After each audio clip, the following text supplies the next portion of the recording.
साल 1162 एक लड़का तिमुचिन जो मंगोलिया में पैदा होता है, वही लड़का आगे चल के चेंगिस खान कहलाता है। ये वही चेंगिस खान है जिसने बाद में वर्ल्ड के बहुत सारे पार्ट्स पर रूल किया। साल 1221 चेंगिस खान सिंध नदी पर अपनी आर्मी के साथ खड़ा था और बस एक स्टेप दूर था इंडिया को इन्वेट करने से। वो इंडिया जो वेल्थ से भरपूर था और जो उस समय वर्ल्ड की 1/3 जीडीपी जनरेट करता। ऐसा क्या हुआ कि चेंगिस खान ने इंडिया को इन्वेट नहीं किया? आज की इस वीडियो में हम इसी चीज़ को डिस्कस करेंगे।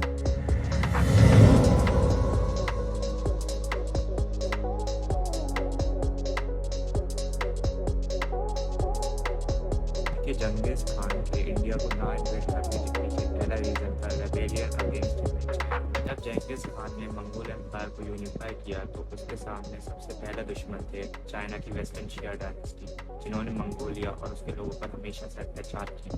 फाइनली साल 1210 में वेस्टर्न शिया डायनेस्टी पर आकर मंगोल्स ने चाइना पर अपना कब्जा कर लिया। मगर जब चंगेज खान भारत में था तब चाइना में उसके खिलाफ बगावत हुई, इसकी वजह से उसे वापस जाना पड़ा। दूसरा रीज़न ये माना जाता है कि चेंगिस खान एक रिलीजियस पर्सन था और वो सभी धर्मों की इज्जत करता था।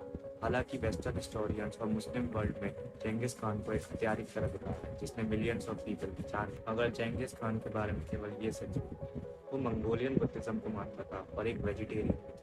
कुछ हिस्टोरियंस बताते हैं कि वो डीप प्रेयर्स भी करता किसी भी बड़े मिलिट्री कैंपेन से पहले, और यही एक रीज़न था उसके इंडिया पे हमला ना करने के पीछे, क्योंकि उसके अकॉर्डिंग बुद्धिज्म इंडिया में फाउंड हुआ था और वो इंडिया जैसे देश के कल्चर और लोगों को नहीं मारना चाहता था। तीसरा और सबसे मेन रीज़न था इनजस्टिस। चेंगिस खान के जीवन का मकसद केवल पैसा, प्लंडर या टेरिटरी गेन करना नहीं था, उसके जीवन का मकसद था इनजस्टिस को ख़त्म करना, क्योंकि बचपन से ही चेंगिस खान को इनजस्टिस का सामना करना पड़ा जब शिया डायनेस्टी मंगोलिया और उनके लोगों पर अत्याचार करती।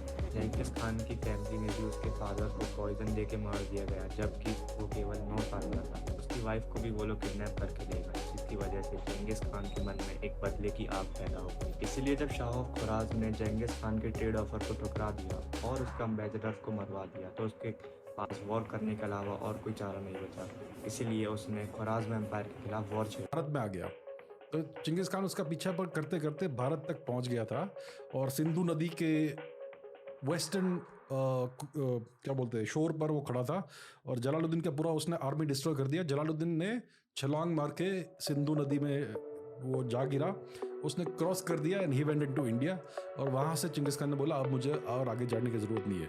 तो उसके पास बहुत बड़ा अपॉर्चुनिटी था टू इन्वेड इंडिया, जो उस समय पूरे विश्व का एटलीस्ट 1/3 जीडीपी इंडिया में था। इंडिया वॉज फैबुलसली रिच, बहुत ही, भारत को बोलते हैं ना सोने की चिड़िया थी। मंगोल्स ने बड़ी आसानी से जीत हासिल की और शाह ऑफ खुराज में मारा। के मर जाने के बाद उसका बेटा जलालुद्दीन नया रूलर बना, मगर वो भी चेंगिस खान के सामने नहीं टिक पाया और भागते हुए इंडिया आ पहुंचा। चेंगिस खान ने उसका पीछा किया और सिंध नदी पे एक बैटल लड़ी जिसमें जलालुद्दीन हार गया और वो सिंध नदी पार कर इंडिया पहुंचा। समय दिल्ली पे इल्तुतमिश रूल करता था। जब जलालुद्दीन ने इल्तुतमिश से मदद मांगी तो उसने भी मंगोल से लड़ने से मना कर दिया। चेंगिस खान को पता था कि अब वो उसके लिए कोई थ्रेट नहीं है, इसलिए वो मंगोलिया वापस लौट गया। कॉन्कर इंडिया उसने वो छोड़ दिया। सो मोटिवेशन की बात है, उस what was his motivating factor, वो वॉर क्यों करता था, वो युद्ध क्यों करता था? नॉट फॉर प्लंडर, वो पैसे के पीछे नहीं था, वो टेरिटरी के पीछे नहीं था, वो पावर के पीछे नहीं था, वो जस्टिस के पीछे था। किसी ने उसको इनजस्टिस किया है तो उसको वो न्याय देना चाहता था। तो that was his motivating factor हमेशा। चेंगिस खान का एक ये पैटर्न है, बदला लेना था उसको। ओके, चेंगिस खान को आज भी हमारी हिस्ट्री टेक्स्ट बुक में एक विलन की तरह दिखाया जाता है, क्योंकि हमारी टेक्स्ट बुक्स में जो इन्फॉर्मेशन है वो वेस्टर्न सोर्सेज से ली गई है, जिन्होंने मंगोल्स के बारे में इस तरह से लिखा है, क्योंकि बिल्कुल भी सच नहीं। और आप चेंगिस खान को हीरो मानते हैं या विलन? नीचे कॉमेंट सेक्शन में ज़रूर बताएं।